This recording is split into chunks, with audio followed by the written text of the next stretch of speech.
Comment développer sa mémoire? Alors j'imagine, laisse-moi deviner, que cela t'est déjà arrivé de rencontrer une personne que tu trouves magnifique sur un aspect extérieur. Tu commences à dialoguer avec cette personne, la connexion se fait. La personne te donne son prénom, la personne part. Et là, son prénom, il t'a échappé. Bravo. Alors cela m'est déjà arrivé un bon nombre de fois. Mais aujourd'hui, c'est quelque chose qui ne m'arrive plus grâce à la technique que je m'apprête à te partager. Pareil, ne plus me souvenir d'un des mots de passe sur un site bien spécifique. Bon, maintenant j'ai un logiciel pour s'en souvenir, mais sinon de base, j'arrive à m'en souvenir. Lire un texte et oublier complètement le sujet du texte. C'est quelque chose qui m'arrivait précédemment, quand j'avais aucune connaissance de comment retenir l'information. Parce que tu vois, à l'école, sauf des écoles bien spécifiques, mais d'une manière générale, à l'école, on t'apprend pas à apprendre. On veut t'apprendre des choses, mais on ne t'apprend pas à apprendre. On ne t'apprend pas à mémoriser. Alors que la mémoire est faite pour ça. Mais comment est-ce qu'elle fonctionne? Ta mémoire fonctionne à travers des images. Peu importe que tu me dises que tu as besoin d'écrire pour retenir. Donc t'as le sens du toucher, d'autres ça va être plus auditif, d'autres ça va être plus imagé. Ta mémoire est visuelle. Tu peux pas le contredire. D'ailleurs, pour vraiment mettre les choses au clair, souviens-toi d'une de tes expériences personnelles où, pour reprendre le premier exemple que je t'ai donné, tu rencontres une personne extraordinaire, vous échangez, elle te donne ou il te donne son prénom et tu t'en souviens plus. Par contre, tu revois cette personne la semaine d'après et là tu lui dis « Ah, je me souviens de toi, mais j'ai oublié ton prénom. » Qu'est-ce que cela prouve? Que ta mémoire est visuelle.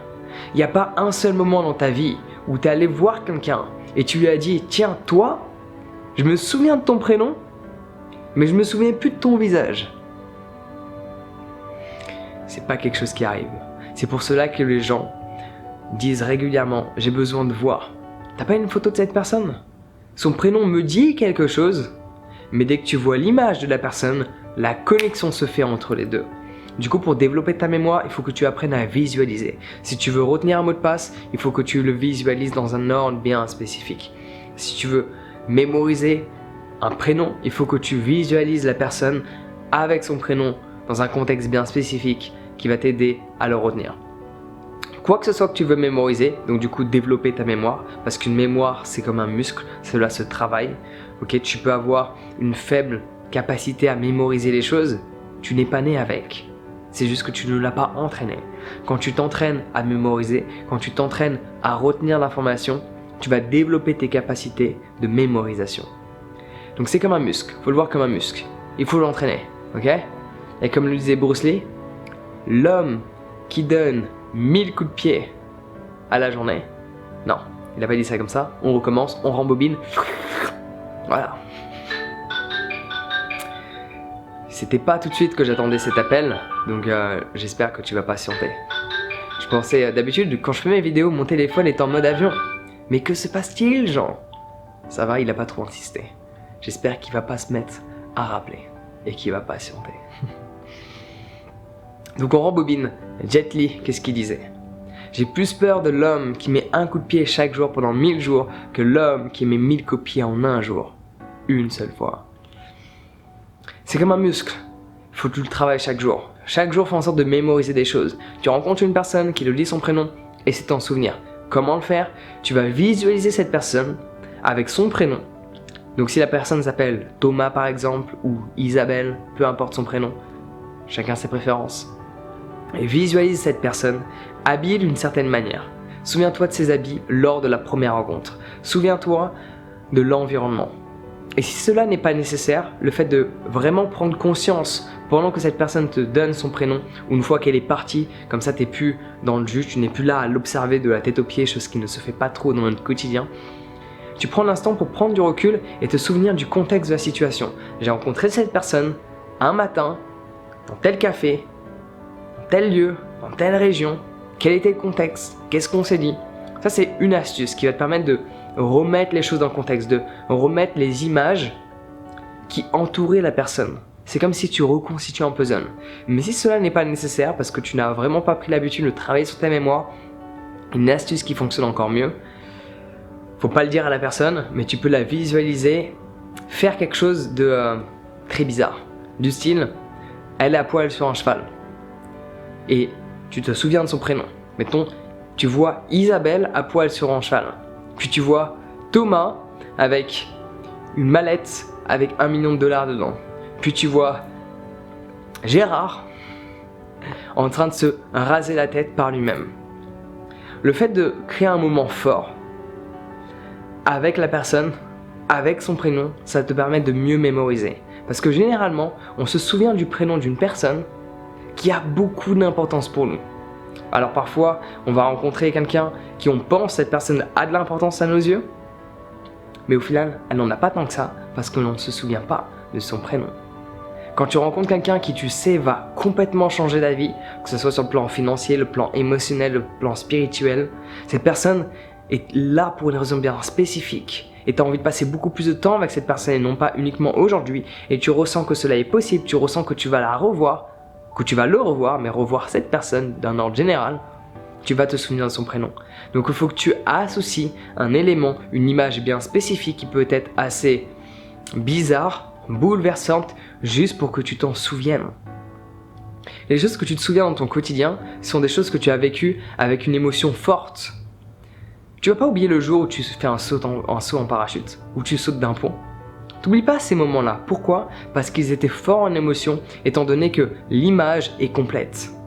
Tu te souviens des détails, pas forcément dans la globalité, mais tu te souviens du pont, du lieu du pont, à quoi il ressemblait, ce que tu as ressenti avant, quelles sont les personnes qui te parlaient avant que tu fasses le saut. Donc quand tu vis une émotion forte, tu as tendance à mieux te souvenir des événements, et donc du coup des personnes et de leur prénom. Donc il faut juste que tu associes. Si tu as rencontré cette personne dans un bar, c'est pas forcément un événement fort, mais s'il y a quelqu'un qui t'a mis un coup de poing dans le visage, forcément tu as plus de chances de te souvenir du nom de cette personne-là. On va faire en sorte que cela n'arrive pas. Donc là où je veux en venir, il faut que tu visualises un maximum de détails, soit réels par rapport à la situation donnée, soit inventés pour pleinement te souvenir de cette personne. Comme ça, dès que tu as un doute, tu ne cherches pas le prénom de cette personne. Tu fais en sorte de réactiver le souvenir, le contexte, ou de réactiver l'image que tu avais créée pour retenir le prénom de cette personne. Et en recréant l'image, le prénom va venir avec. Fais le test, tu vas voir, ça fonctionne à merveille. Donc tu peux imaginer une personne sur un cheval tout nu, tu peux imaginer quelqu'un soulever un frigo, je sais pas, tu vois, j'en sais rien. Tu peux voir la personne parler en face d'une caméra, tu peux voir la personne se faire applaudir devant des milliers de personnes. Peu importe, mais juste associe un événement fort, un événement unique, spécifique, pour te souvenir du prénom de cette personne. Et cela fonctionne avec tout un tas de choses. C'est comme le code, si tu veux te souvenir d'un code, imagine non pas de te souvenir du code à l'endroit où il est, mais d'ouvrir la porte d'un frigo, qu'il y a un coffre dans le frigo, et tu visualises les chiffres ou les lettres en fonction de ton code se mettre l'une après l'autre. C'est pas tous les jours que tu as un coffre dans un frigo. Et cette image sera beaucoup plus facile à mémoriser que le code d'un site internet. Même si ce code qui est dans le frigo correspond au code d'un site internet. J'espère que tu suis. C'est juste histoire d'imager quelque chose de bien spécifique, d'unique, dont tu vas te souvenir. Donc voici comment développer sa mémoire. Parce qu'en faisant ça, tu vas travailler sur le muscle. Et quand tu vas prendre l'habitude de visualiser des choses un peu farfelues, tu n'auras plus besoin de le faire. Tu pourras juste revoir le moment. Et avec le temps, tu n'auras même plus besoin de le faire. Quand une personne va te dire son prénom par exemple, tu vas pleinement l'écouter et le mémoriser.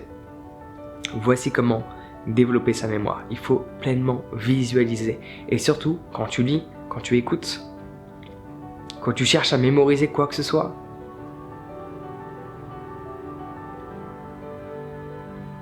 sois conscient. Donc idéalement, apprends à méditer. Et si cela peut t'aider, j'ai créé une formation sur le sujet. Le lien est dans la description. Toutes les informations se trouvent sur mon site internet. Donc sur ce, prends soin de toi, passe une bonne journée et à bientôt.